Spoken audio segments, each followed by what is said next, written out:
యేసుక్రీస్తు ప్రభువారి నామంలో మీ అందరికీ వందనాలు. అపోస్తలుల బోధ అనే శీర్షిక ద్వారా దేవుని వాక్యాన్ని ధ్యానించుకుంటున్నాం. ఈనాటి వాక్యం ధ్యానం కొరకు యోహాను సువార్త 14వ అధ్యాయము 5వ వచనం మనం చూస్తే గనక, తోమా, ప్రభువా, ఎక్కడికి వెళుచున్నావో మాకు తెలియదే, ఆ మార్గం ఎలాగూ తెలియనని ఆయన అడుగగా, యేసు, నేనే మార్గమును సత్యమును జీవమును, నా ద్వారానే తప్ప ఎవడును తండ్రి యొద్దకు రాడు. ఇక్కడ తోమా యేసుక్రీస్తు ప్రభువారిని ప్రశ్నిస్తూ ఉన్నారు. అయ్యా, మీరు మా కొరకు స్థలాన్ని సిద్ధపరచడానికి వెళ్తున్నానని చెప్పి మాట్లాడుతున్నారు కదా! అక్కడికి మార్గము మాకు తెలుసని చెప్పి మీరు అంటున్నారు కదా! మీరెక్కడికి వెళ్తున్నారో మాకు తెలీదు గదా!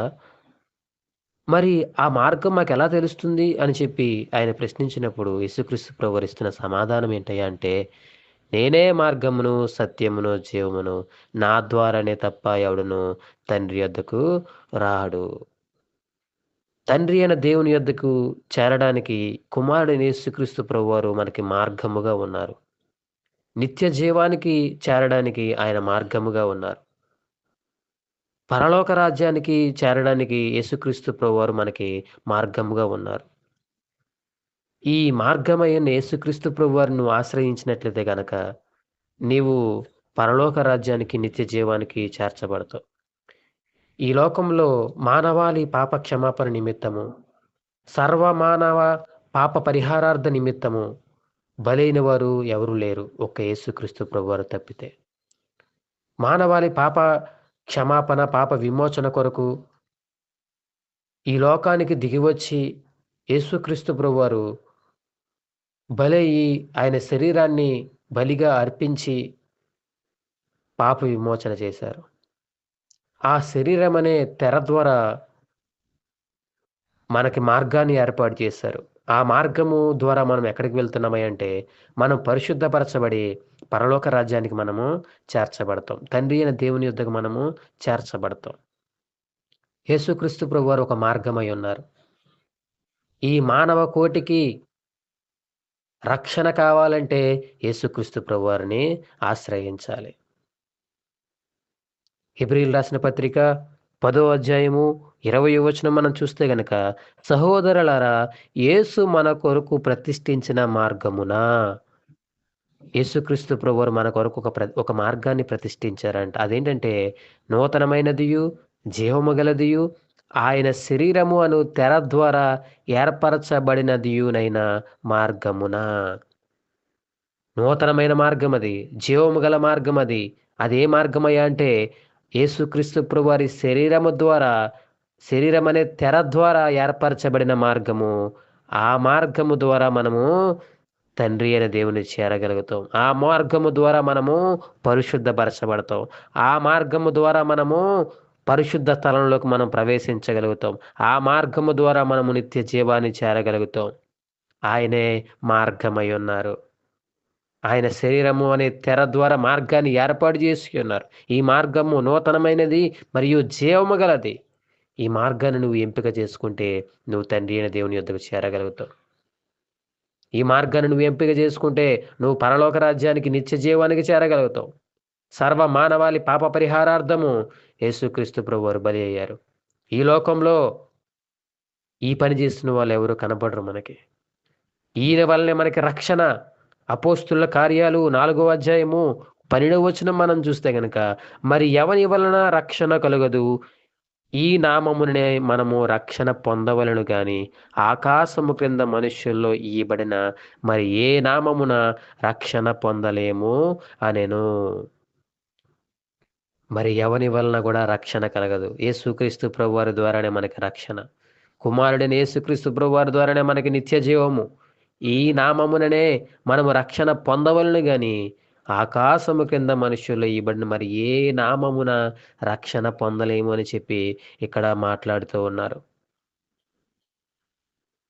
యూదులు తిరస్కరించారు. కొంతమంది యూదులు, ఇల్లు కట్టువారు నిషేధించిన రాయి మూలకు తలరాయి అయిందంట. వారు నిషేధించారు. ఆ రాయే మూలరాయి అయింది. ఆ మూలరాయి ద్వారానే మనము చేర్చబడగలము. మరి ఎవరి ద్వారా రక్షణ లేదు. మరి ఎవరి వలన కూడా ఆకాశము క్రింద మనుషుల్లో ఇవ్వబడిన మరి ఏ నామము వలన కూడా రక్షణ పొందలేమని చెప్పి ఇక్కడ స్ఫూర్తిగా స్పష్టముగా తెలియజేయబడడం జరిగింది. కాబట్టి దేవుని బిడ్డలమైన మనము యేసుక్రీస్తు ప్రభువారిని ఆశ్రయించవలసి ఉన్నది. ఈ మధ్యకాలంలో నేను ఒక సాక్ష్యం విన్నాను. ఆ సాక్ష్యం చెప్పబడిన వ్యక్తి ఎవరయ్యా అంటే ఒక హిందువుగా ఉన్నాడాయన. ఆయన ప్రతి దినము గూడా పద్యాలను, వేదాలను పారాయణం చేస్తూ, పఠిస్తూ ఉండే వ్యక్తి. ఆయనకి ఒక పద్యము ధ్యానిస్తూ ఉన్నప్పుడు నిరంతరం ఆ పద్యాన్ని ధ్యానిస్తూ ఉంటాడంట.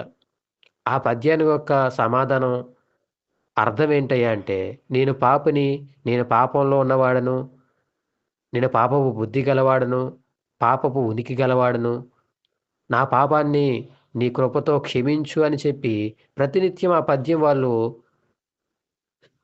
ధ్యానిస్తూ ఉంటారంట. అయితే ఆ పద్యానికి సమాధానము ఈయనకి దొరకలేదు. మరి ఈ పాపాల నుంచి నేను ఎలా విమోచింపబడతాను? ఈ పాపాల నుంచి విమోచించే వ్యక్తి ఎవరు అని చెప్పి ఆయన ఎంతో శోధించాడంట.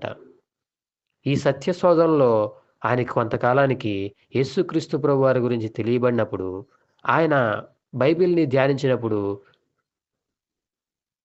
యేసుక్రీస్తు ప్రభువారు ఈ లోకానికి దిగివచ్చిందే తన వారి పాపముల నుంచి విడిపించడానికి, తన వారిని రక్షించుకోవడానికి ఆయన వచ్చాడని చెప్పి తెలియజేయబడినప్పుడు, ఆయన ఎంతగానో సంతోషించి, నేనప్పుడు చదివిన పద్యానికి ఇప్పుడు నాకు సమాధానం దొరికిందని చెప్పి, ఆయన ఎంతగానో సంతోషించి, ఈయన్ని వెంబడించడం మొదలుపెట్టాడు. యేసుక్రీస్తు ప్రభువారిని ఆశ్రయించడం మొదలుపెట్టాడు. కాబట్టి ఈ లోకంలో మన పాపముల నిమిత్తము అయిన వ్యక్తి యేసుక్రీస్తు ప్రభువారు మాత్రమే. మన పాపాలకి విమోచన చేసింది ఆయన మాత్రమే. పాప క్షమాపణకి ఆయన మార్గముగా ఉన్నారు. రక్షణకి ఆయన మార్గముగా ఉన్నారు. నిత్య జీవానికి చేరడానికి ఆయన మార్గముగా ఉన్నారు. దేవుని యొద్దకు చేరడానికి ఆయన మార్గముగా ఉన్నారు. ఈనాడు ఆ మార్గాన్ని నువ్వు ఎరిగి దాన్ని ఆశ్రయించవలసిందిగా దేవుడు కోరుకుంటూ ఉన్నాడు. దయగల మా తండ్రి, ప్రేమగల మా ప్రభువా, ఈ వాక్య భాగం వింటున్న ప్రతి ఒక్కరు కూడా ప్రభువా, మార్గము, సత్యము, జీవమైన ప్రభువనైనా అయ్యా నిన్ను ఆశ్రయించినైనా అయ్యా తండ్రి యొద్దకు చేరడానికి ప్రభువా, అయ్యా ప్రభువానైనా అయ్యా ప్రభువా పరలోక రాజ్యాన్ని స్వతంత్రించుకోవడానికి, నిత్య జీవానికి చేరుకోవడానికి నాయన కృప దయచేయండి ప్రభువా. అయ్యా ప్రభువా, ఎట్టి పరిస్థితుల్లోనూ ప్రభువా ప్రతి ఒక్కరు రక్షణ పొందుకోవాలి. అయ్యా ప్రతి ఒక్కరు అయ్యా క్షమించబడి ప్రభువా అయ్యా నీకు నీ రాజ్యానికి హక్కుదారులు అవ్వడానికి, వారసులు అవ్వడానికి మీ కృప దయచేయమని కోరుకొనుచు ఈ చిన్న ప్రార్థన యేసు నామములో అడుగుచున్నాం మా పరమ తండ్రి. ఆమేన్.